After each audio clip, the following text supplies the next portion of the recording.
Rachel Green was born and raised in New York, which she rightfully considered the best city on earth. From an early age, the girl showed interest in medicine, which eventually became the meaning of her whole life. Little Rachel's first patients were her friends and acquaintances, whom she played with, bandaging them up and acting out scenes that she saw on TV.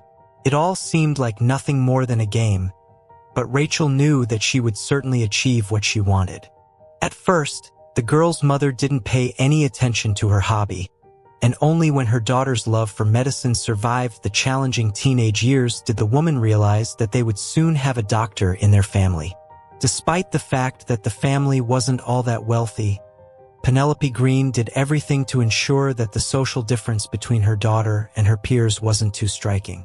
When Rachel graduated from high school, the young woman followed her lifelong dream and went to med school, which she later graduated from with honors. She got a job with an emergency medical station where only the most qualified specialists were hired. Overall, Rachel really liked her job and believed it was extremely important for society. Rachel's patients always noted her professionalism and sympathy, which she never failed to express for someone else's illness or pain. Meanwhile, even though Rachel was very successful at her job, her personal life was a complete fiasco. It just so happened that the young, beautiful doctor was unlucky in love, which, as we all know, can often be unrequited. Rachel's mother repeatedly told her daughter that she needed to find a life partner as soon as possible. "Well, Mom, it's not like I can just marry the first man I meet, is it? You know what happened between Brandon and me," the young woman said, trying to stay calm at the mere mention of her daughter's ex-boyfriend. Penelope Green turned pale and tried to change the topic of the conversation as soon as possible.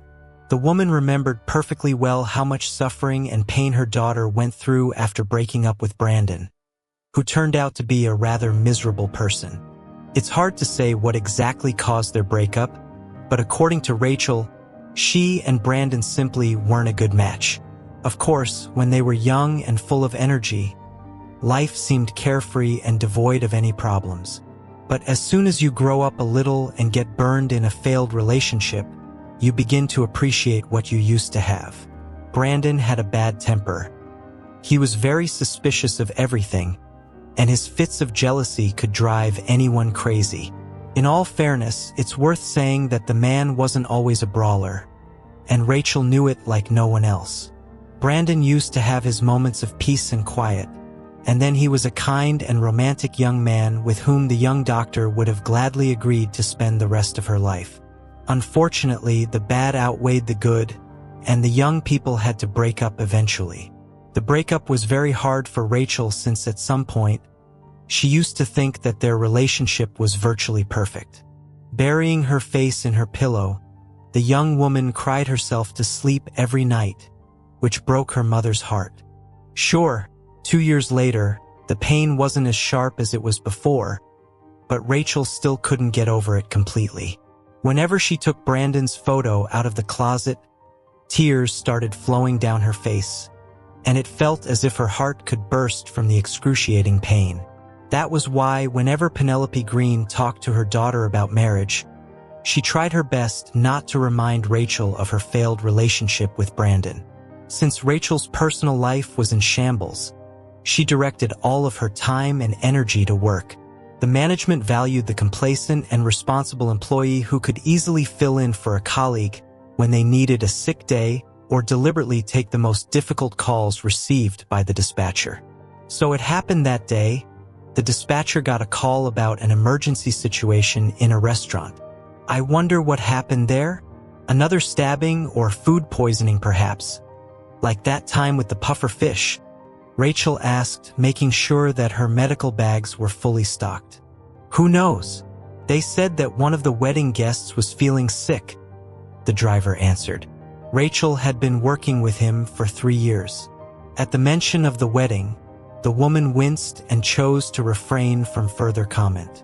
In the depths of her soul, she didn't like going to calls to public places where everyone strove to help her but, in fact, only made things worse. Since the wedding was taking place at one of the best restaurants in the city, It was very crowded. After a quick conversation with the well-trained doorman, Rachel found out where the patient was and what had happened to him. Fortunately, the situation wasn't as bad as the woman had imagined. The problem was an allergic reaction that one of the guests was having to the food. That makes sense. There were so many exotic foods on the table, Rachel thought. Giving the patient an injection, while treating her patient, the woman couldn't help but take note of the grandeur of the wedding reception, which was paid for by the bride's wealthy father. Charles Somerset was a millionaire who made his fortune in the oil industry and could easily afford to pay for such a luxurious celebration. After Rachel had performed all the necessary procedures with the patient having an allergic reaction, Charles Somerset came over and offered to pay her for her services. Rachel looked at the millionaire in surprise, after which she answered in a tone that brooked no objections. "No, thank you, Mr. Somerset, but I'm just doing my job. I have a good salary, and I don't need someone else's financial help." Charles chuckled but chose not to reply to her caustic comment. Instead, he took a glass of champagne from the table and approached one of the guests. Rachel had already packed her bag and was about to leave when she suddenly saw something that made her freeze for a moment. "God, this can't be happening," the woman whispered. Rachel's attention was attracted by the young wedding couple who were posing for the photographers and enjoying their day. There was nothing special about it, of course, as such photo shoots happened at almost every wedding. There really would have been nothing special about it if Rachel hadn't recognized the groom. It was her ex-boyfriend, Brandon Parker. What was even worse was the fact that the man looked at Rachel as if nothing had ever happened between them, as if they didn't even know each other at all. Basically, Brandon acted as if it was the first time he ever saw Rachel and had never had anything to do with her. The groom simply looked through Rachel as if she were a ghost, not a living person. "Well, that won't work. He could have at least nodded in my direction or something. I get it, he's marrying into a rich family and stuff. I still deserve some respect," Rachel thought, unable to control her indignation. The young woman put her bag on the floor and came over to the groom. Brandon gave the guest an appraising look and turned to the stage. This attitude angered Rachel even more. "Well, you could have at least acted decent and said a couple of words to me," the woman said sarcastically. The groom frowned and, looking at Rachel in surprise, asked, "What? Excuse me, miss, do I know you?" "Of course, we know each other, Brandon. Have you forgotten everything that happened between us?" Rachel exclaimed. The man's face immediately showed sincere amazement. "Miss, I'll say it again, you're mistaking me for someone else." But there was no stopping Rachel. Her cheeks immediately flushed, which indicated she was extremely angry. At that moment, the bride approached the groom and the doctor and immediately started commenting on the situation. "What are you doing? What are you trying to insinuate? This is my lawful husband, and he doesn't know you." Having realized that she couldn't back down now, Rachel decided to prove that she was right and that she did know Brandon. "Here, look, the man I knew had a large mole on his neck. Here, right under his collar," Rachel exclaimed, pulling the groom's tie in order to expose his neck. The guests looked at the groom with condemnation, as there really was a mole the size of a large olive on his neck. "Oh God, she's telling the truth," a whisper swept through the crowd of guests who had gathered around to watch the entertaining scene. The groom shied away visibly and blushed to the very roots of his hair. "But my name is Michael, and I never knew a man named Brandon," the man whispered and stepped aside. It's hard to say what would have happened next if the bride's father hadn't decided to intervene. Having given the woman a contemptuous look, he immediately pointed his finger to the door. "You've done your job here. Now you can leave. I won't let anyone ruin my daughter's wedding day. My son-in-law's name is Michael Brown. Get it through your head." Rachel wanted to say something in response, but the driver got to her in time. Having taken her by the hand, he dragged her to the exit. "Enough! Calm down, you made a mistake. Just accept it and stop torturing yourself," the man said, literally pushing Rachel into the car. The woman couldn't understand anything at that moment, and all she could think about was how she embarrassed herself in front of the entire city. But this man looked so much like Brandon Parker. "But his name is Michael," Rachel thought wistfully. There wasn't a lot of work that day, but the woman didn't feel happy about it at all. 3 years ago, Rachel broke up with Brandon, and now it turned out that he had changed his name and was acting like he never knew her. It was strange, if not shocking, to say the least. Having returned home after work, she decided to call Brandon's mother in order to find out how her son was doing. What Rachel learned from Rosemary Parker came as yet another shock. It turned out that Brandon had died in a car accident 6 months ago. His car got pushed into a ditch by a drunk driver. If Rachel had only known what she was about to find out, she would never have called Mrs. Parker and would have continued living in happy ignorance. The amount of shocking news and events she had experienced that day was too much for Rachel. The poor woman sat in a chair and put her head in her hands.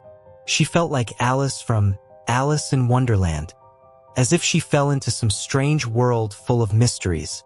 Eventually, after weighing all the pros and cons, Rachel decided to try talking to Michael Brown one more time.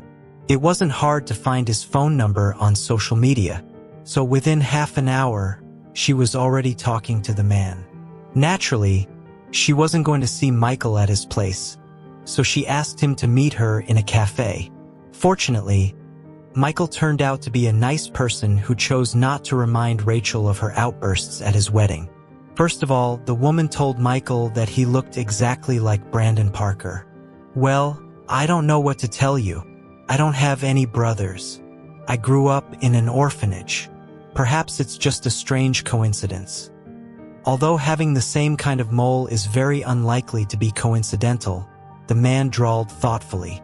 "Listen, you're not going to get in trouble for seeing me, are you?" Rachel asked cautiously. "I don't think so, although my father-in-law is a rather quick-tempered and sharp person," Michael answered, doubting whether he was actually right.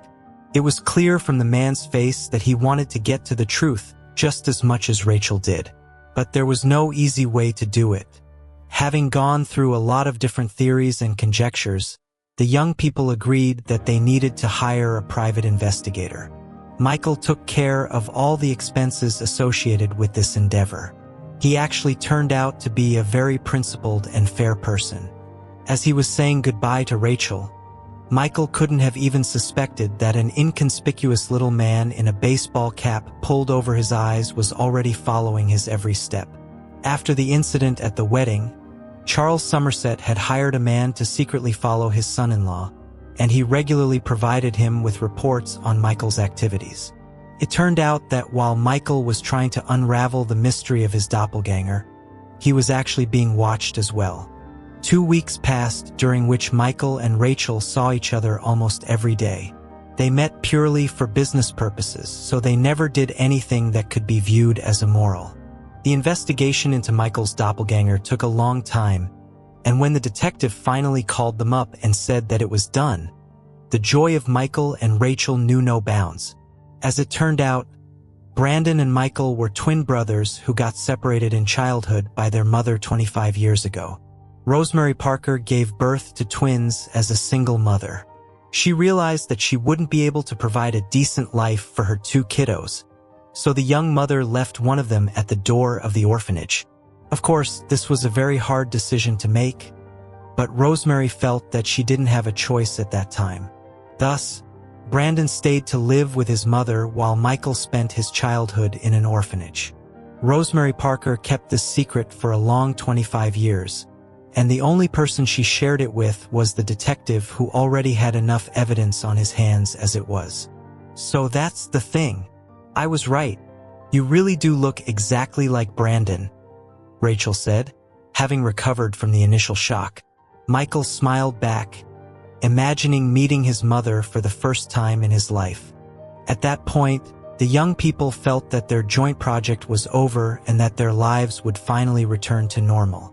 However, Rachel and Michael didn't take one thing into account: the vindictive nature of Charles Somerset.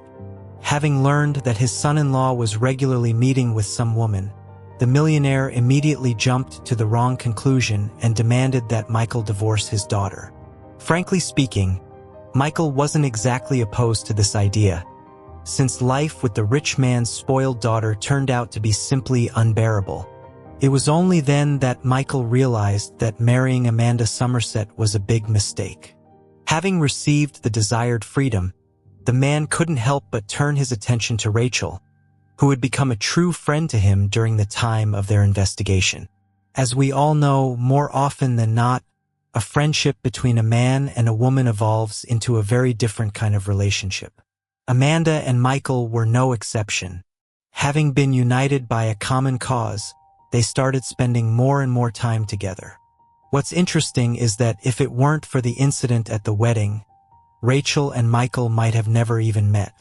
However, none of us get to know how fate really works, and therefore we don't get to know what awaits us in the future. We could talk about it for a long time, but we won't. By doing that, instead, let's just wish the young people happiness and end this amazing story on a pleasant note. Thank you.